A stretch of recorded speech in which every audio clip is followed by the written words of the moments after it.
guys. Episode 16, Snagged podcast and giveaways. Been giving away some pretty cool stuff recently. For you guys that are just tuning in for the first time, this is young Patrick. He joins us every now and then. Patrick works with me here at the Fisherman's Shed. He's a gun little angler. He's going to have a bit of a yak a bit later on about some of his fishing. But Dill, what have you been doing over the week?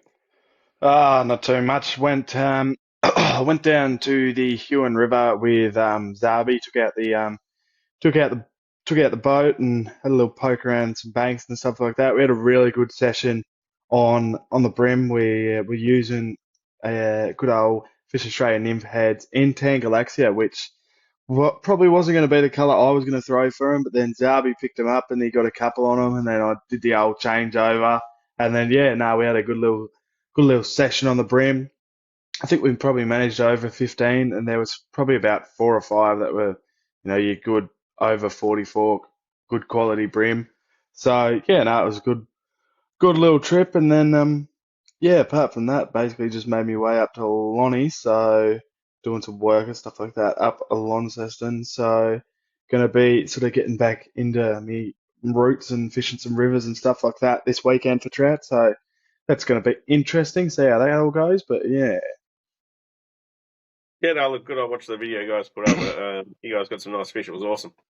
Hmm. Yeah, good to see Zabi back out having a bit of a crack at them. A little bit of a hiatus there for a little while, working all these forward drives every time they break down. That's why he didn't get time to go fishing. Yeah, keep repairing his car all the time. Good. And young Patrick, what have you been up to? What have you got cracking fish the other day? On the weekend, I went out fishing. I managed to catch a 67 centimetre brown trout on a Fishing Australia nymph head, the fire trout colour. Yeah, nice. Those lures have been going well. We've Yeah, sold buffalo for them anyhow. It's really, good. yeah, It's such a different profile compared to like a lot of the other stuff on the market. So I'm moving away from the camera because I'm actually staring at them on the wall. But I sort of like how that you got that slightly thinner profile. Like a lot of the paddle tail ones that tend to be a bit thicker through the body, where those have got that nice little profile, nice white bait sort of vibe. So yeah, it's going well. yeah, yeah.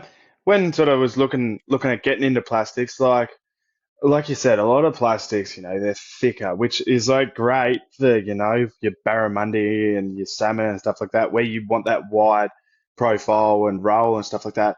But for, your trout, brim and stuff like that, like a lot of the time, you're fishing on a pause and you're fishing slow or stuff like that. And the fat tails, like if you're fishing them really slow for a sluggish trout or like bouncing off the bottom really slow for brim and stuff like that, that fat tail is just not going to move. Where as if the nymph heads, since they're so thin, they're literally like on the drop. Even if you've got a 1/16 jig head, it just like draws through the current, just puts a nice flutter action on the sink and stuff like that. And yeah, like all of our hits were just like literally on the drop before they got to the bottom. And yeah, it was just worked really well, and it has been, working really well since we brought them out. Probably about a month or two ago now. So yeah. Very good. All right, my man. Let's get into some fishing reports. Now, you haven't got a list of this there, so I want to be doing it all tonight, unless you want to jump in and read some reports. I cannot read that well. Oh, that's all right. Either can I. We'll give it a shot. Cool. In the freshwater, first cool one, Shane Ling. He said to say his first trip up Talbot's Lagoon with a ripper waterway. He said, what a ripper waterway, with every fish that he caught was in good nick. He was up there doing the yak hunters, so awesome fish. Great job. Justin Stevens said, again at Talbot's, what a cracker weekend at Talbot's Lagoon. Turned up on Friday with the yak hunters again and managed to smash some fish. Said thanks to Guard Saxon for lending him the Hobie. That looks like a really good event. Probably should get around and try and help them sponsor them next year or something like that, and maybe get some prizes and stuff. But yeah, it's good to see that. It's awesome. Scott Parrish, he said, returned back down to the west coast to try. My luck conditions were very tough. There's zero bait about, zero flow from the power station, which made fishing tough, but still managed to get a couple of nice fish. So awesome work there. Tried some local custom lures. They said these look awesome and they're swimming good. I'll try and get you some information on exactly what they were. Young Hugh Storer. That young fella can fish really well. It's been cool watching him come in over the years and sort of getting into his fishing a lot more and absolutely smashing fish. It's super stoked to catch my PB trout from Crescent this week again with his granddad. It was caught casting into submerged trees and a Berkeley Stunner 100mm in black gold hollow. Fish went 10.5 pounds, 77 centimetres. That's a strong fish. Go to love Crescent. How good is it? Jason Forster said from trout in the morning to bream in the evening. He said his daughter Ebony was absolutely smashing him. So awesome work there, Ebony and Jason. Russ Hub and Ethan Hubbard. Crack a little morning on the water. 4 snapper all up. The biggest one going just a little over 60 centimetres. Thanks to Jack Gillespie. I think you guys were going to catch up for a fish at some stage, weren't you? Thinking about it, he's trying to razz up to come for a look at some kings down in summer. So I'm like, oh well, you better give me some snapper spots. Take me on the That's it. snapper. Keep them secret. I love it. Cool. Matthew Roger or Rugen. I'm going to say we'll go with Roger. It sounds much more fancier. Awesome 50 centimetre King George whiting from Northwest Tassie, land based. Awesome work. This was cool. Michael Haley got the new Duo Igizama 3.5 jigs out in a few different colours and smashed the squid up. I literally saw the samples the other day. We ordered them. I can't wait for them to turn out. They look awesome. All right, what are you? You're up next, man. I'm going to throw you on the spot. That one there. See how you go. That's it. Gavin Potter with some epic King George whiting. Awesome work. There you go. That was a nice, easy one for you. They were good fish. You did really well there. Samwise Jones, great morning fishing off Wynyard. Started with a few squid off Doctor's Rocks, then headed to Wynyard way to get into the whiting for the start of the season. He said very happy with the size and results. I'll do this one for you. Hamad Shabir, some stonking salmon out there at the moment. He's absolutely right. There's some awesome Aussie salmon kicking around at the moment. So I think a lot of guys are starting having a bit more fun with the Aussie salmon this year. Seems like it might just be something to do with the fact they can't get out and get the flatted much anymore, but he's doing well there. Richard Ford King, a few from last couple of weeks, everything including snapper, caught on a Z-Man motor oil. Was lucky with the snapper as there was a mate fishing on the wharf next to me. And he had held the rod as it went down the ladder and netted the fish. Sorry, apologies. Sometimes I copy these things straight off the internet and read them out there. He held the rod for him while he went down and netted it. See, teamwork, Patrick. Teamwork. I love that. You're up next. Rob Ritchie with a nice trevally. Franklin Rivulet and full moon was high. That's it. I love that. Cool. Darren Turner picked up a decent salmon at Cremorne Channel today. Seemed to be the only one there, though, unfortunately. But, where there's one, there's probably a few around the corner. That one probably just got lost. This is a cool story. Big Leo Miller. For those who don't know Leo's a fantastic angler. Started probably the sword fishing thing, restarted it back up in Tassie. He was out there, decided he wanted to go out and get a swordfish, went out there and got one. So that's pretty absolutely. But on the weekend, he went down to Pedra, got 5 barrels, I think all over 67 or 70 kilos, 5 in an afternoon. Also bagged out strawberries. The man can fish. There's no two ways about that. And if you ever want a burger, Billy's Burger, a little bit of a shout out there. Sponsorship deal for us, I think. Free burgers should be coming our way. Not that I'd use it anymore. Monty Garth, the lovely lady of young Dylan Lowe, she went out with her father and got a cracking bluefin down the neck. So awesome work, Monty. I'm sure that was the fishing trip of a lifetime for your father. That woman's going to get some good fish in the future. Dylan's a fantastic angler, and I love seeing them fish together. It's really cool. Okay, Stephen Lasky. Wasn't the species I was chasing, but it's better than nothing. 43 centimetre silver trevally. I don't think you can ever complain about silver trevally. Have you done them before? You ever got one? Oh, maybe we're going to get you up to St. Helens and get you on some silver traps. Yeah. They're too much fun. I expect big stuff from Dylan then. Dylan will take you out. Look at that. He's on the podcast. He's already been cheeky. I love it. Wow.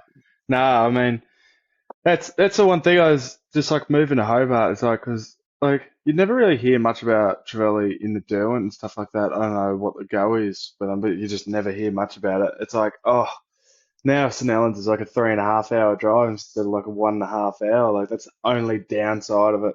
Because like Antids Bay as well, that's another one that is like really, really like just silver trevally mad at the right time of year. Yeah, well, I think it's a spot you could probably do. Like Swansea's got them up there. Little Swanport, you often get quite a few there. It's not quite as far. Yeah. And they do come down this far.